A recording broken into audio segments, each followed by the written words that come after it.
On se redécouvre. Help me somebody. Let's go.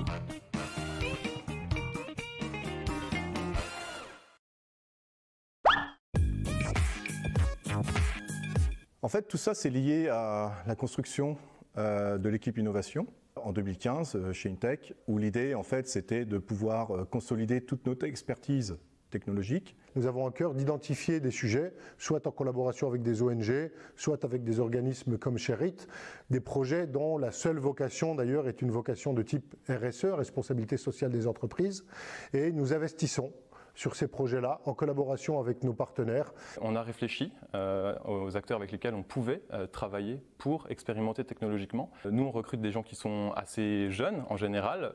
On parle de génération Z. Elle est globalement concernée, en tout cas soucieuse de cette quête de sens.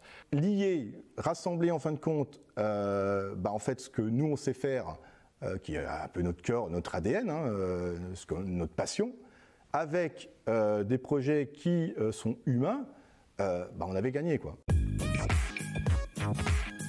Les projets qui sont sélectionnés dans le cadre du mécénat de compétences sont des projets sur lesquels, justement, qui n'ont pas forcément les budgets pour se payer un accompagnement informatique comme peuvent se le payer d'autres sociétés, sur des petites startups qui ont beaucoup d'ambition mais peu de moyens. On a la capacité d'adresser soit les porteurs de projets qu'on rencontre, parce que notre démarche elle est avant tout vers l'extérieur, donc on rencontre des acteurs en se rendant à des événements sur le Luxembourg, ou en tout cas qui font partie de notre réseau. C'est surtout une discussion, un échange.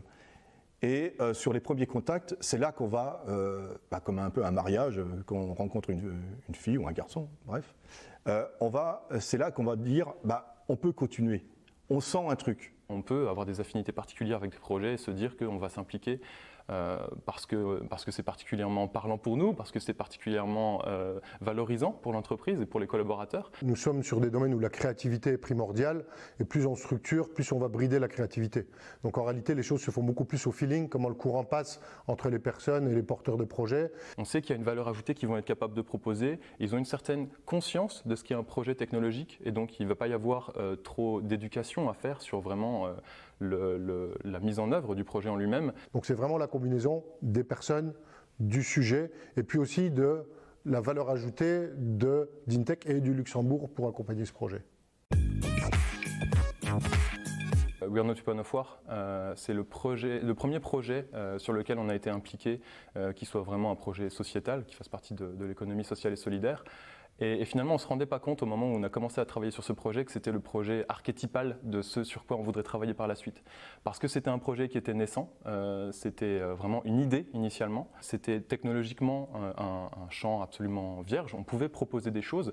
Et nous, on avait quelque chose qui nous a plu énormément et qui est aligné avec notre quête de sens personnelle, c'est-à-dire qu'on a vraiment été touché par un objectif qui était de trouver une solution au viol comme arme de guerre.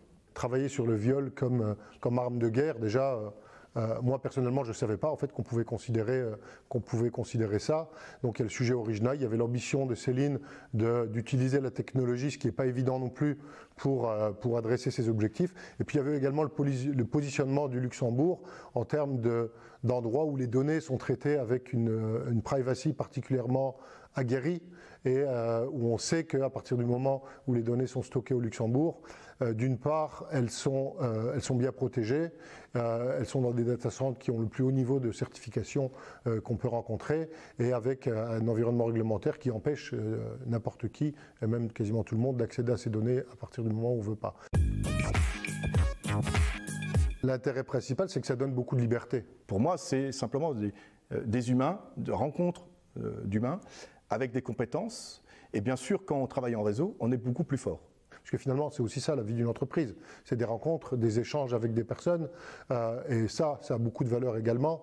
Et donc, si on ne faisait pas de mécénat de compétences, eh bien, on serait un peu enfermé dans nos façons traditionnelles d'appréhender le business. J'avais vraiment besoin de faire en sorte que cette implication sur mon temps professionnel, elle soit dans la continuité de ma vie personnelle, que ce soit quelque chose, quand je rentre le soir, qui me fasse me dire, mon temps, je l'ai mis à contribution de manière tout à fait pertinente et qui me satisfait, et à qui je peux en parler à mon fils et me dire, il peut être fier de moi. Alors peut-être que c'est pas tout mon temps que je mets là-dessus. En tout cas, à ma petite échelle, je trouve que j'apporte un tout petit peu de sens.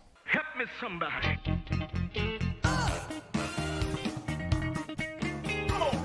Redécouvrez-vous